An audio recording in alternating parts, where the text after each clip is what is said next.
एक दफा का जिक्र है। फिलिस्तीन में एक बोना रहता था जो कि परियों का मोची था। बोना परियों के जूते मुरम्मत करता था। इसका नाम शैतान बोना था। सब परियां इसी से अपने जूते मुरम्मत करवाती थी और उसके नाम का मजाक भी उड़ाती।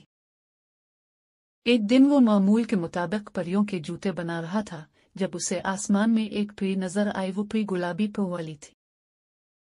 इसने देखा वो खूबसूरत परी इस पहाड़ पर उतरी। इसके पर गुलाबी रंग के थे। बोने ने फिलिस्तीन में इतनी खूबसूरत परी पहली बार देखी थी।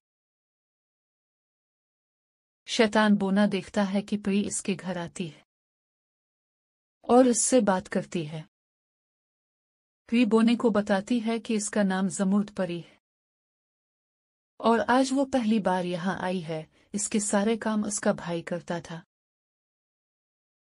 और अब वो बीमार है। शैतान बोने को जमुर्द परी बहुत अच्छी लगती है। अब जमुर्द परी रोज आने लगती है और बोने से बातें करती है। आहिस्ता आहिस्ता उनकी दोस्ती हो जाती है। बोना दिल ही दिल में जमुर्द परी से मोहब्बत करने लगता है और जमुर्द परी से कहता है, जमुर्द परी, क्या तुमने फिलिस्तीन का जादुई पहाड़ देखा है? मैं चाहता हूँ हम वहाँ चलें, तुम कल वहाँ आना। जमुर्द परी अपने घर में होती है। वो बोने की बात पर परेशान थी। फिलिस्तीन का जादुई पहाड़ पर परियां नहीं जाती थी। इस पहाड़ की मिट्टी तिलिस्मी मिट्टी थी। जिस परी पर गिर जाती वो जख्मी हो जाती और उसका जादू उड़ने की सलाहियत खत्म हो जाती।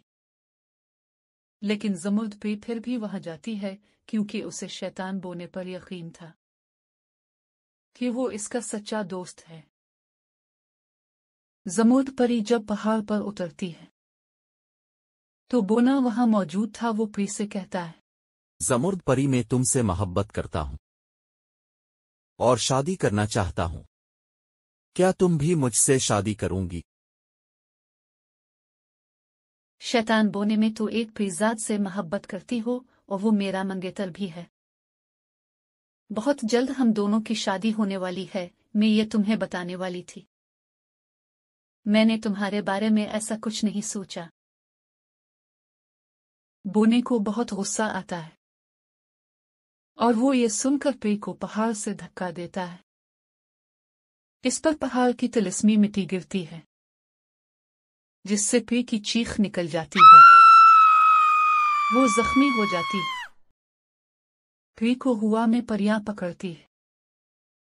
वो बेहोश थी। जमुर्द परी अपने घर आ जाती है।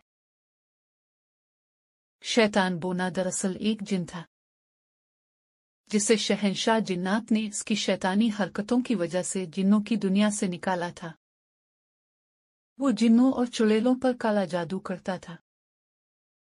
अब वो भेस बदलकर फिलिस्तीन में एक मोची के रूप में रह रहा था। वो जमुर्द परी से मोहब्बत करता था मगर परी के इनकार की वजह से उसे मार डालने की कोशिश करता है। उसे लगता है परी मर गई है। शैतान बोने का असल नाम शैतान जिन था। वो अब मोची की सूरत में अब फिर मावल के मुताबिक काम करने लगता है। जब नीले परों वाली नीली परी इसके पास आती है और उससे जमुर्द परी की शादी का कार्ड देती है, शैतान जिन गुस्से से पागल हो जाता है और अपने ऊपर एक जादू करके खुद को एक जहरीली मक्खी में बदल देता है। वो चाहता था कि वो मक्खी की सूरत में जमुर्द परी को डंग मारेगा और वो मर जाएगी। अब वो मक्खी की सूरत में फिलिस्तीन से गुजर रहा था और जमुर्द परी के पास आता है। आज परी की शादी थी और परी बहुत खुश थी। वो अपने परीजाद के साथ थी। दोनों खुश थे। अचानक परीजाद को परी के पास एक मक्खी नजर आती है। वो इसे पैरों से कुचल देता है और शैतान जिन मर जाता है। जमुर्द परी की शादी हो जाती है और वो हमेशा खुश रहती है।